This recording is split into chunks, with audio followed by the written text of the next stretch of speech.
Okay, so John asks you with kids to paraphrase. That's part of an element that you need. You can't see around there, I'm so sorry. Like all good children, if you can't see, you need to move. Does it go right back further? Thanks. I don't think it will, Bill. Thank you, Adrian. It falls apart, so I was told actually not to, but I will. I'll try, and if it... Is that... I'm on the cord. How's that? Better? Okay. Hey? You can't see it now. Before you could and now you can't. No. Okay. Summarising. Paraphrasing it. It's just paraphrasing, repeating it with the same words. Summarising gives you a little bit more information because you have to turn it into your own words. All right? So you do know the difference between the two? Yeah? Yeah, you know the difference between paraphrasing and summarising? Yeah. So that my assessment of it, I could get you to paraphrase, isn't going to tell me as much as if I get you to summarise it. Because you have to change it around and you have to give me a snapshot of it. So yes, that's important. I got you to do that. What else?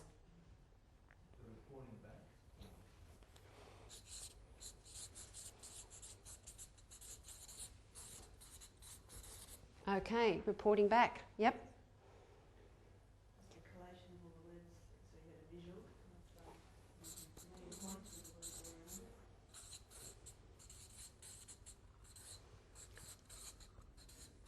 That's also called the idea, the main point, the focus of the reading, all those sorts of things. That's what's important. Your content teachers will rely heavily on that. Okay, let's take this further because this is an important issue in your classrooms. You do give them exactly the same text to read, but is it the concept you want to teach them or the content you want to teach them? Do they have to read the same thing? I had, was it not purple? Yeah, purple. No, the yellow, sorry. I had the yellows. They had two very short articles that were quite easy to read. Now, my lower functioning group might do that. You might have set up the group. I would have. I'm sorry down there. But you're all very effective readers. So I could just randomly assign you to something.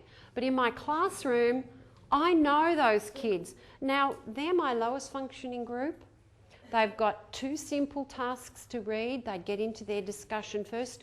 Which group do I hit as the teacher first? They also may be given extended questions to answer. Not write, but to discuss, so that I might, and I can't think of one off the top of my head, but I might go over there and have it written out in print. These are some further discussion questions that you might like, so that I'm drawing them out into a broader discussion by giving them some key words in the questions to think about. They may be able to draw up, because with a word splash, students can draw up their own as well. That's the power of it. You can do it.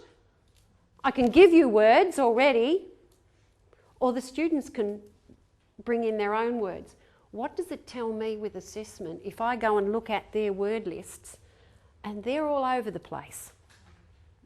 I haven't hit my mark. They've learnt nothing from it, so I need to follow that up with a discussion. There's my assessment. They haven't understood what I'm doing. If their words are all, great, and I've talked to them about it, tell me, show me the evidence that's on the paper that why you use this word. Where's that telling me? Can you explain that? What's the context? How did you understand that? All those sorts of things are vitally important. You might not need to go to this group over here because they had a huge article and I gave that article to the very effective readers. They're great comprehenders. They use most of the strategies. They're great. I might just go over to them and say, how did you go? But I'll know by the summary they give me. All of everything that I do, I assess.